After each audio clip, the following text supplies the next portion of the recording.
কালজয়ী কবি সুনীল গঙ্গোপাধ্যায়ের লেখা পাহাড় চূড়ায় সেটি একটু শোনাতে চাই। অনেক দিন থেকেই আমার একটা পাহাড় কেনার শখ, কিন্তু পাহাড়কে বিক্রি করে তা জানি না। যদি তার দেখা পেতাম, দামের জন্য আটকাতো না। আমার নিজস্ব একটা নদী আছে, সেটা দিয়ে দিতাম পাহাড়টার বদলে। কে না জানে পাহাড়ের চেয়ে নদীর দামই বেশি। পাহাড় স্থানু, নদী বহমান। তবু আমি নদীর বদলে পাহাড়ই কিনতাম, কারণ আমি ঠকতে চাই। নদীটা অবশ্য আমি কিনেছিলাম একটা দ্বীপের বদলে। ছেলেবেলায় আমার বেশ ছোট্টখাট্ট সিমসাম একটা দ্বীপ ছিল, সেখানে অসংখ্য প্রজাপতি। শৈশবে দ্বীপটি ছিল বড় প্রিয়।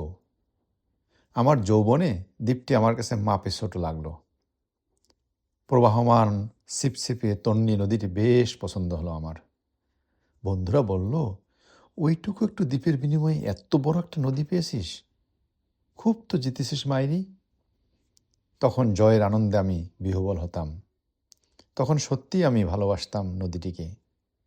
নদী আমার অনেক প্রশ্নের উত্তর দিত, যেমন, বলতো আজ সন্ধ্যাবেলা বৃষ্টি হবে কিনা। সে বলতো, আজ এখানে দক্ষিণ গরম হাওয়া। শুধু একটা ছোট্ট দ্বীপে বৃষ্টি, সে কি প্রবল বৃষ্টি, যেন একটা উৎসব। আমি সেই দ্বীপে আর যেতে পারি না। সে জানতো, সবাই জানে, শৈশবে আর ফেরা যায় না। এখন আমি একটা পাহাড় কিনতে চাই। সেই পাহাড়ের পায়ের কাছে থাকবে গহন অরণ্য। আমি সেই অরণ্য পার হয়ে যাব।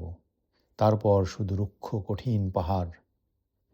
একেবারে চূড়ায়, মাথার খুব কাছে আকাশ সম, নিচে বিপুলা পৃথিবী, চরাচরে তীব্র নির্জনতা। আমার কণ্ঠস্বর সেখানে কেউ শুনতে পাবে না। আমি ঈশ্বর মানি না, তিনি আমার মাথার কাছে ঝুঁকে দাঁড়াবেন না। আমি শুধু 10 দিককে উদ্দেশ্য করে বলবো, প্রত্যেক মানুষই অহংকারী। এখানে আমি একা। এখানে আমার কোনো অহংকার নেই। এখানে জয়ী হওয়ার বদলে ক্ষমা চাইতে ভালো লাগে। হে 10 দিক, আমি কোনো দোষ